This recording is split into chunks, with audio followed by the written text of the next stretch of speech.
Neemias 3, diz assim a palavra do nosso Deus. Então se dispôs Eliasibe, o sumo sacerdote, com os sacerdotes, seus irmãos, e reedificaram a porta das ovelhas. Consagraram-na, assentaram-lhe as portas e continuaram a reconstrução até à Torre dos 100 e à Torre de Ananel. Junto a ele edificaram os homens de Jericó. Também ao seu lado edificou Zacur, filho de Inri. Os filhos de Asená edificaram a porta do peixe. Colocaram-lhe as vigas e lhe assentaram as portas com seus ferrolhos e trancas. Ao seu lado reparou Meremote, filho de Urias, filho de Cós. Junto dele reparou Mesulão, filho de Berequias, filho de Mesazabel, a cujo lado reparou Zadok, filho de Baná. Ao lado destes repararam os tecoitas. Os seus nobres, porém, não se sujeitaram ao serviço do seu senhor. Joiada, filho de Paseia, e Mesulão, filho de Bezudias, repararam a porta velha, colocaram-lhe as vigas e lhe assentaram as portas com seus ferrolhos e trancas. Junto deles trabalharam Melatias, Gebionita, e Jadom, Meronotita, homens de Gibeão e de Mispa, que pertenciam ao domínio do governador de além do Eufrates. Ao seu lado reparou Uziel, filho de Araías, um dos ourives. Junto dele Ananias, um dos perfumistas, e restauraram Jerusalém até ao muro largo. Junto a estes trabalhou Refaías, filho de Ur, maioral da metade de Jerusalém. Ao seu lado reparou Jedaías, filho de Arumaf, de fronte da sua casa. E ao seu lado reparou Atos, filho de Azabneias. A outra parte reparou Malquias, filho de Arim, e Assub, filho de Paat Moab, como também a Torre dos Fornos. Ao lado dele reparou Salum, filho de Aloés, maioral da outra parte de Jerusalém, ele e suas filhas. A porta do vale reparou-a Anum e os moradores de Zanoa. Edificaram-na e lhe assentaram as portas com seus ferrolhos e trancas e ainda 1000 côvados da muralha até à porta do monturo. A porta do monturo reparou a Malquias, filho de Recabe, maioral do distrito de Bet-Aquerem. Ele edificou e lhe assentou as portas com seus ferrolhos e trancas. A porta da fonte reparou a Salum, filho de Colosé, maioral do distrito de Mispa. Ele a edificou e a cobriu e lhe assentou as portas com seus ferrolhos e trancas, e ainda o muro do açude de Selá, junto ao jardim do rei, até aos degraus que descem da cidade de Davi. Depois dele reparou Neemias, filho de Azbuque, maioral da metade do distrito de Bet-Zur, até de frente aos sepulcros de Davi, até ao açude artificial, até à casa dos heróis. Depois dele repararam os levitas, Reum, filho de Bani, e ao seu lado Asabias, maioral da metade do distrito de Keila. Depois dele repararam seus irmãos Bavai, filho de Enadad, maioral da metade do distrito de Keila. Ao seu lado reparou Ezer, filho de Jesua, maioral de Mispa, outra parte de fronte da subida para a casa das armas, no ângulo do muro. Depois dele reparou com grande ardor Baruque, filho de Zabai, outra porção desde o ângulo do muro até à porta da casa de Eliasibe, o sumo sacerdote. Depois dele reparou Meremote, filho de Urias, filho de Cós, outra porção, desde a porta da casa de Eliasibe até à extremidade da casa de Eliasibe. Depois dele repararam os sacerdotes que habitavam na campina. Depois repararam Benjamim e Azub, de fronte de sua casa. Depois deles repararam Azarias, filho de Mazeias, filho de Ananias, junto à sua casa. Depois dele reparou Binui, filho de Enadad, outra porção desde a casa de Azarias até ao ângulo e até à esquina. Palal, filho de Uzai, reparou de fronte do ângulo e da torre que sai da casa real superior, que está junto ao pátio do cárcere.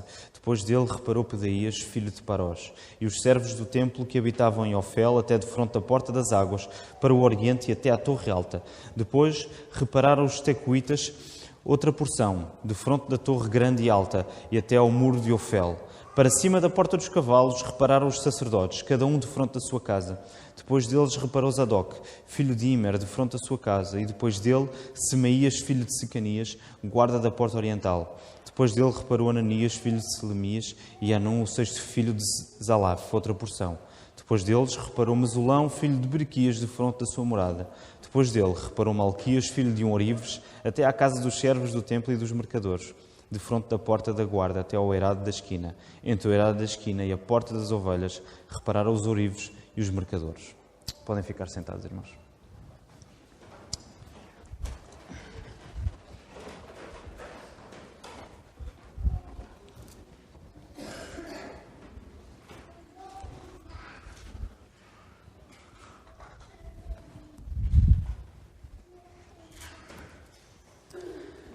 Hoje avançamos no nosso estudo do livro de Neemias e o texto que acabámos de ler é um pouco mais longo. É daqueles textos que normalmente quando vamos para ele tentamos às vezes ler assim na diagonal. que é para ver se não perdemos muito tempo a ler nomes e demasiadas descrições sobre aquilo que está a acontecer. Mas às vezes é importante lermos com calma e pararmos e vermos o que é que o texto nos está a dizer.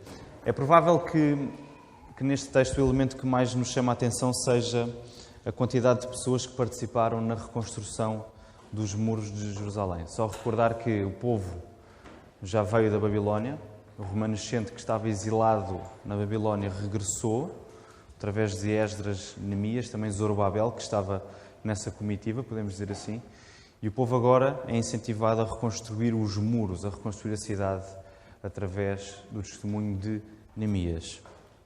Então, há muita gente aqui, passa a expressão, a meter as mãos na massa. Há muita gente aqui a trabalhar, o que mostra um serviço extraordinário. Esta é uma das palavras que devemos reter quando lemos este texto. Serviço. Há pessoas que estão a dar tudo o que têm para reconstruírem a cidade de Jerusalém. Mas antes gostaria de que algum do nosso tempo fosse aplicado a entender alguns aspectos do texto. E esses aspectos estão escritos aqui no boletim. Na terceira página os irmãos podem ir seguindo em baixo, onde diz para reflexão. Então, em primeiro lugar,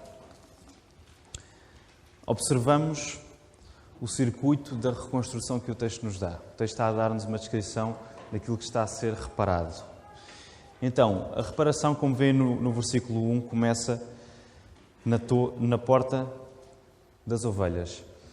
E a descrição que o texto nos dá segue no sentido, portanto, se eu fizer para vocês é ao contrário, de nordeste, no sentido contrário aos ponteiros do relógio, e dá a volta assim. Imaginem a cidade de Jerusalém assim.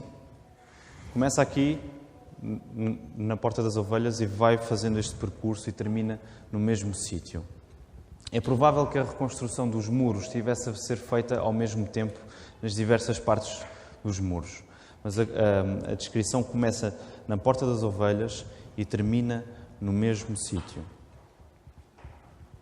Então, existe um caráter abrangente nesta empreitada, que nos deve considerar o seguinte: o que Deus faz com as vidas daqueles a quem Ele salva. Esta obra que estava a acontecer nas muralhas da cidade de Jerusalém era abrangente, porque ela abrangia toda a muralha. E o texto indica isso mesmo. Termina num sítio, começa no sítio e termina no mesmo sítio. Portanto, todas as muralhas, todas as partes do muro, todas as portas estavam a ser reconstruídas. Aquilo que Deus faz na vida das pessoas a quem Ele salva é, da mesma maneira, abrangente.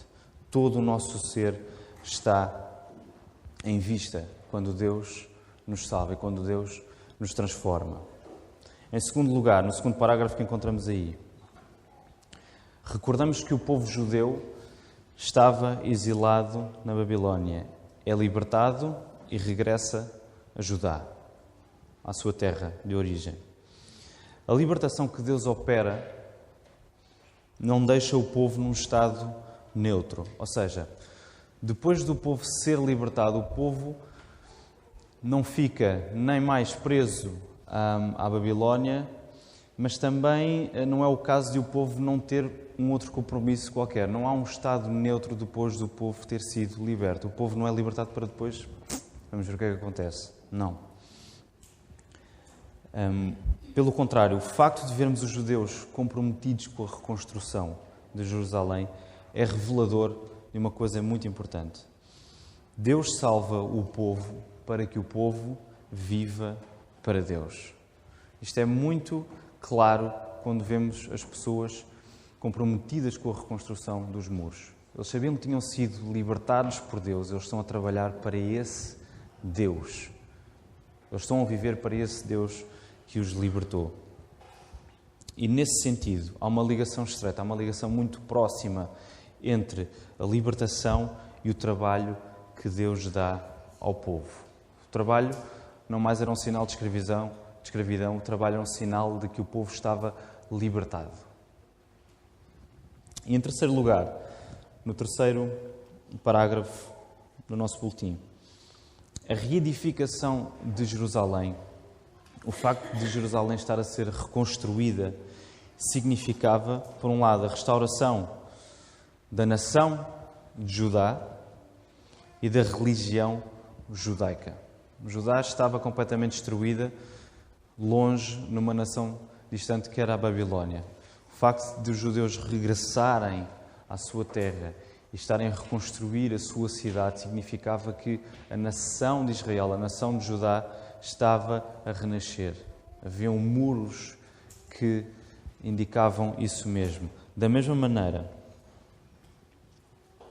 o novo templo, que também vamos ver mais à frente no livro, que seria reconstruído, ou que seria construído, era o novo símbolo da presença de Deus entre o seu povo. O templo, no tempo do Antigo Testamento, era o símbolo máximo da presença gloriosa de Deus no meio do seu povo.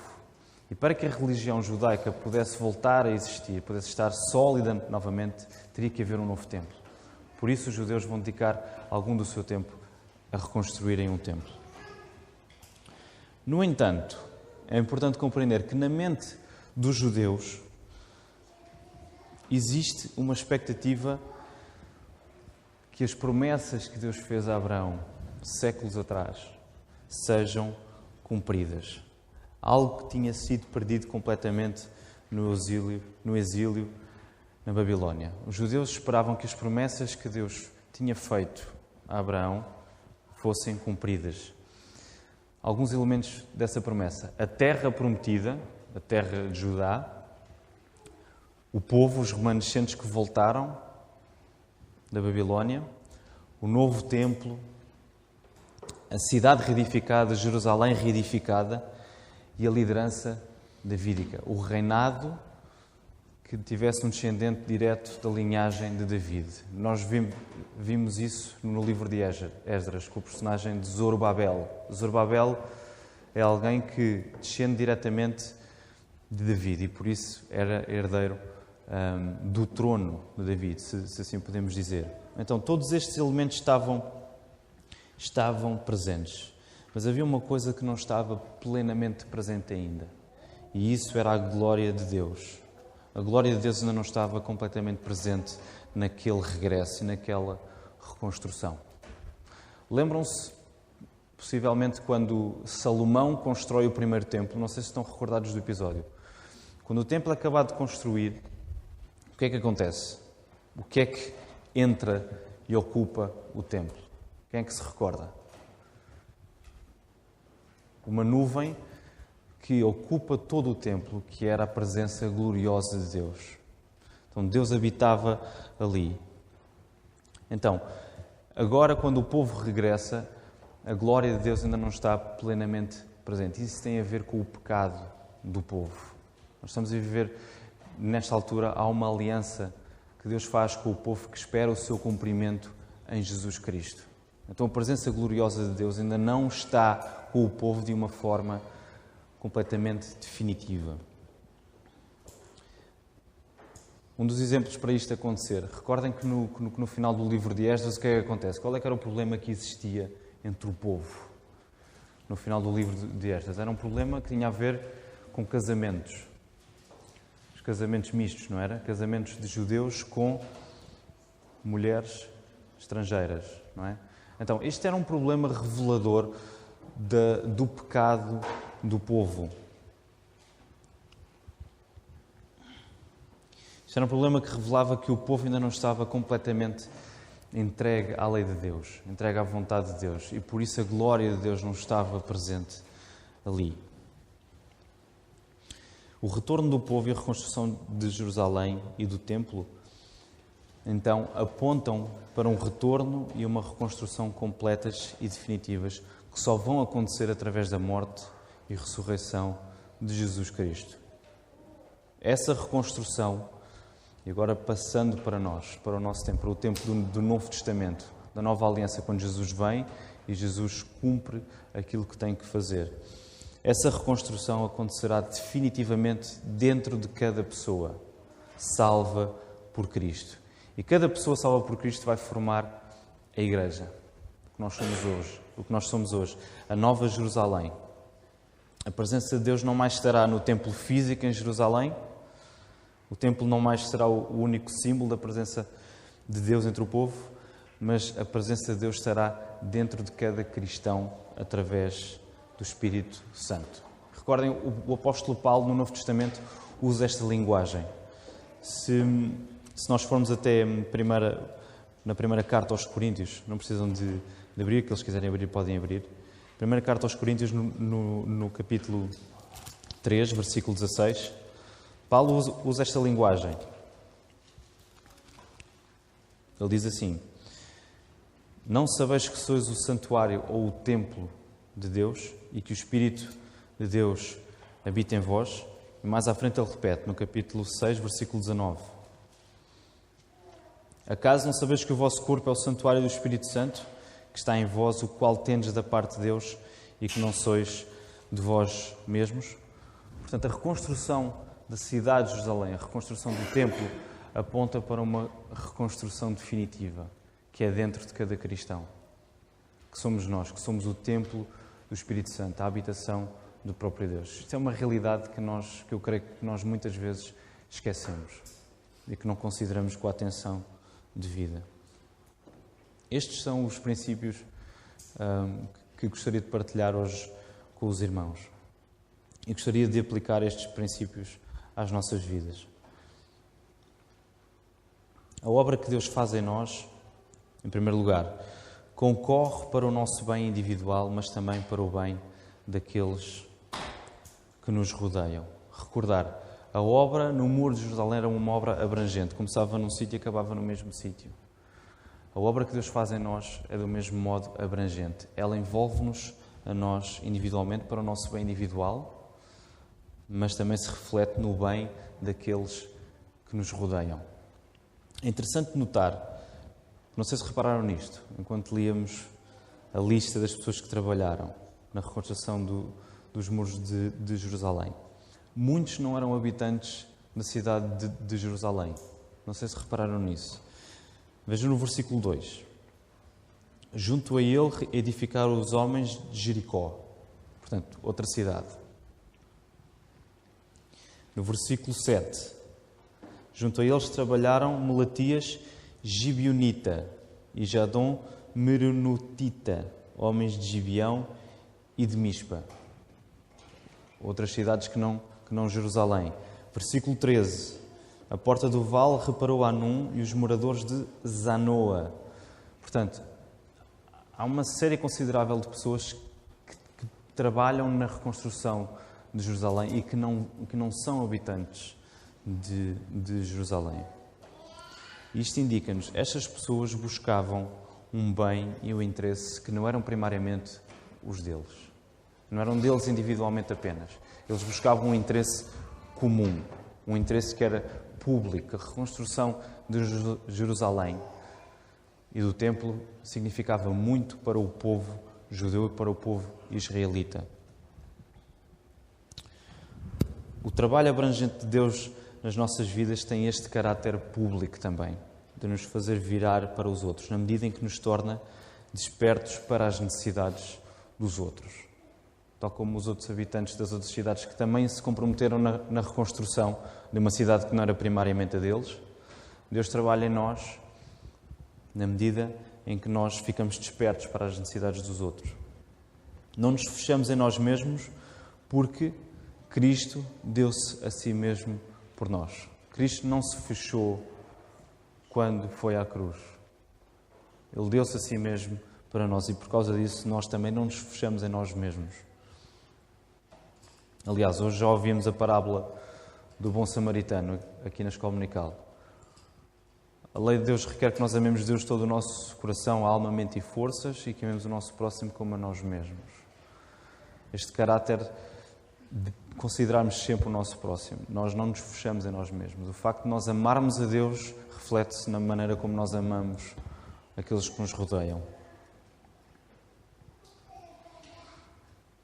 E aproveitar isto para recordar o compromisso que fizemos aqui há 2 semanas, na altura com o pastor Tiago, e o desafio era orarmos por 3 pessoas ou por uma outra igreja. Também podemos orar simultaneamente pelas 3 pessoas e por essa igreja. Quero recordar esse compromisso que tomamos. O tempo das nossas orações em favor de outras pessoas é uma prova muito clara que o trabalho que Deus está a fazer em nós é abrangente, ao ponto de não se esgotar em nós mesmos. O facto de nós tirarmos tempo, nós desejarmos orar por outras pessoas, reflete essa obra que Deus faz em nós. Em segundo lugar,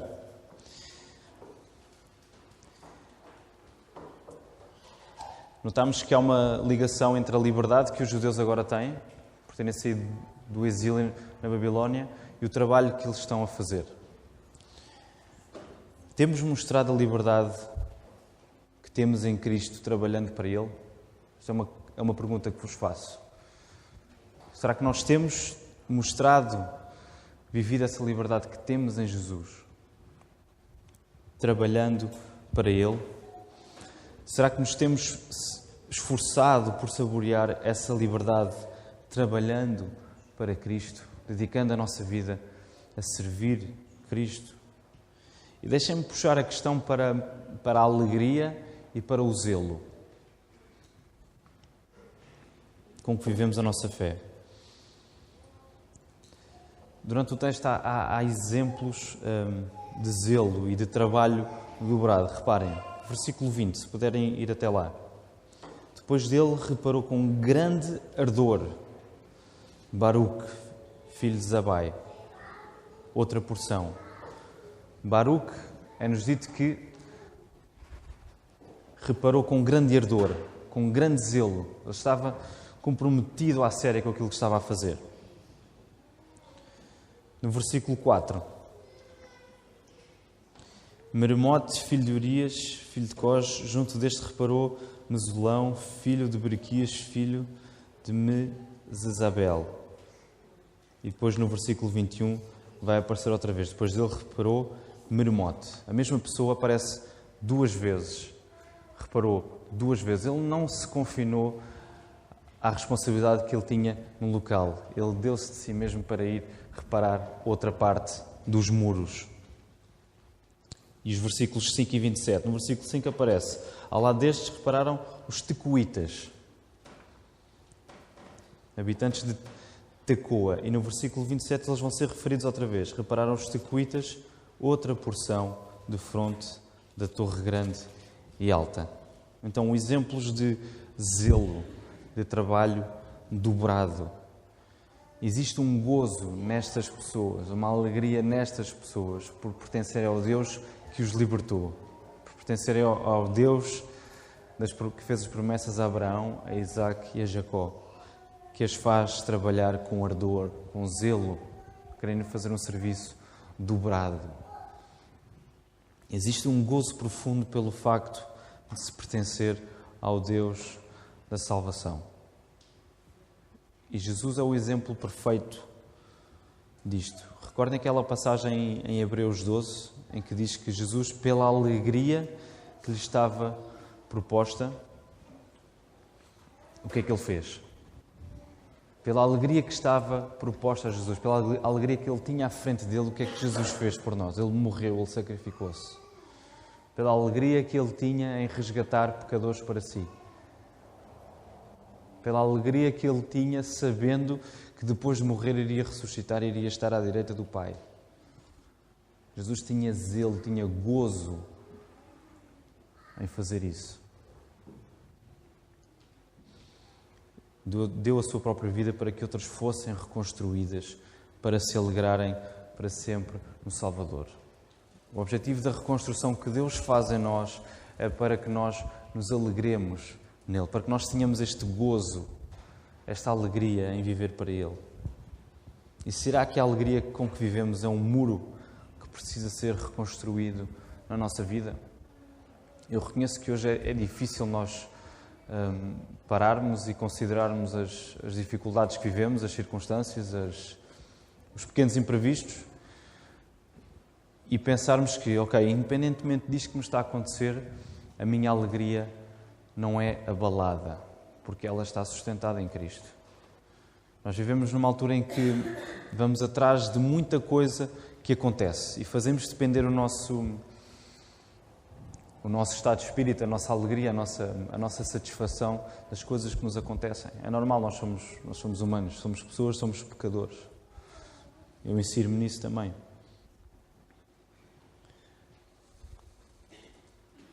Mas, de facto, não faz sentido sermos cristãos e não vivermos alegres. Eu não estou a falar de vivermos sempre com um sorriso no rosto, sempre dispostos a dar um bom dia. Não estou a dizer isso. Estou a falar daquela alegria, daquela satisfação interior que está lá sempre, independentemente das nossas circunstâncias. Há um exemplo que nós não nos cansamos de dar aqui, aqueles que privaram com o pastor João Rosa de Oliveira. O pastor João Rosa tinha sido um pastor na Igreja Batista de Queluz e ele era um pastor que nos últimos anos da sua vida debatia-se com o cancro. E essa foi a causa que Deus usou para o chamar para junto de si. O pastor Oliveira morreu há cerca de 2 anos de cancro. E era impressionante notar no testemunho dele, independentemente, ou tendo em conta os tratamentos pesados de quimioterapia, as dores que ele tinha, a alegria constante que ele mostrava. Havia alguém que dizia que o conheceu. Esta pessoa é a pessoa mais alegre que eu conheço. E, de facto, para nós às vezes até era quase constrangedor e até nos sentíamos às vezes ofendidos. Como é que esta pessoa consegue ser tão alegre? Eu não consigo sentir isto que ele está a sentir. Ele está a sofrer tanto, eu não estou a sofrer. Eu nunca sofri nada do que ele está a passar e, no entanto, a alegria dele é inabalável. Isto é um exemplo de como devemos viver enquanto cristãos. O cristão deve ser alegre. Não é forçar um sorriso, não é forçar um estado de espírito, não é ser otimista, não é ter aquilo que se diz hoje, pensamento positivo. Não, mesmo que tenhamos que enfrentar a pior situação, mesmo que tenhamos que enfrentar perseguição, considerando as mortes que têm havido, nós somos firmes a dizer, a nossa alegria não depende disto. A nossa alegria depende, tal como os judeus que estavam a reconstruir os muros, depende do Deus que nos salvou. Ele já nos salvou. Então não faz sentido sermos cristãos e não vivermos alegres. Ao mesmo tempo não faz sentido sermos cristãos e não vivermos desejosos por dar a nossa vida ao serviço da Igreja a que pertencemos.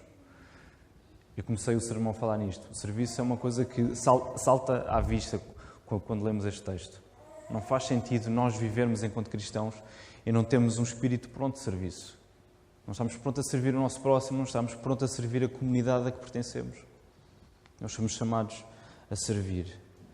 E a alegria está nisso. Nós tendemos sempre a dissociar o trabalho da satisfação. Associamos sempre a satisfação às férias que temos. Em agosto vou de férias, então aí eu vou estar completamente satisfeito. É o contrário, irmãos. As férias existem para que nós recalibremos, recuperemos as nossas forças para que durante o trabalho nós tenhamos alegria nisso. Durante todos os meses do ano nós vivamos contentes por quem somos, porque somos filhos de Deus. Em último lugar, recuperando a tecla da oração. Neemias é um livro de oração. Já vimos isso no capítulo 1, quando lemos a oração de Neemias, antes de ir falar com o rei na Babilónia. E voltaremos a ler mais orações de Neemias ao longo do livro. Neemias é um livro de oração. Creio que esta é uma aplicação óbvia e à qual não quero fugir. A nossa vida de oração. E deixem-me ser muito direto. Eu incluo-me agora aí onde vocês estão. É como se eu fizesse a pergunta a mim mesmo. Como é que está a tua vida de oração? Quanto tempo do teu dia investes para derramares o teu coração diante de Deus? Neemias compreendia que uma empreitada do tamanho de Jerusalém só podia acontecer se fosse a boa mão do Senhor a executar a obra. Por isso Neemias era um homem de oração. Neemias não fez nada sem primeiro orar. A quem iremos nós recorrer para tratar dos problemas da nossa vida?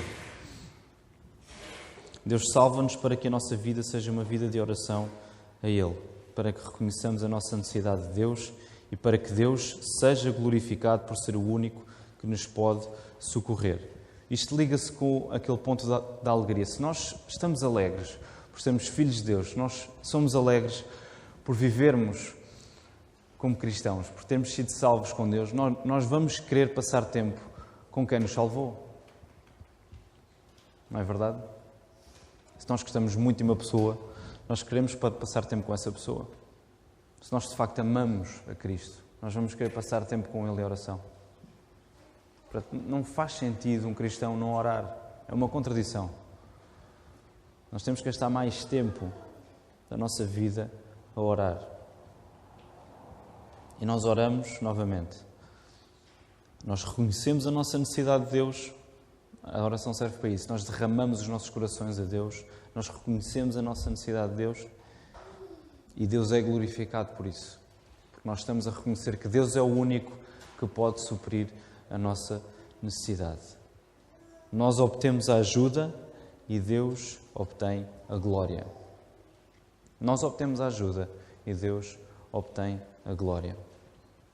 Além disso, lembram-se que esta reconstrução apontava para uma reconstrução superior, uma reconstrução definitiva, que é a restauração de todas as coisas, aquilo que Jesus fez na cruz e vai completar quando regressar. Costumamos orar para que Jesus restaure definitivamente todas as coisas? Costumamos orar para que Jesus volte? Esse deve ser o nosso desejo. O regresso do Senhor Jesus. Esse desejo muda drasticamente a maneira como vivemos. Reparem, é assim que termina a Bíblia. É um desejo expresso a pedir: Maranata, vem, Senhor Jesus. Vem. Desejarmos o regresso de Cristo faz-nos ser alegres no meio da tristeza, faz-nos zelosos para trabalhar no meio do desânimo, faz-nos descansar no meio de toda a fadiga, no meio de todo o cansaço. E nós devemos viver desejando aquilo para o qual fomos salvos. É a comunhão eterna e perfeita com Deus. Deus salvou os judeus da Babilónia para viverem para Ele e por isso os judeus estavam a trabalhar na reconstrução do templo, porque isso significava que eles pertenciam a Deus. Deus salvou-nos da mesma maneira para nós vivermos junto a Ele, para nós termos comunhão eterna e perfeita. Essa comunhão eterna e perfeita ainda não chegou, só quando Jesus regressar. E é nosso dever orar: vem, Senhor Jesus. Que Ele nos ajude.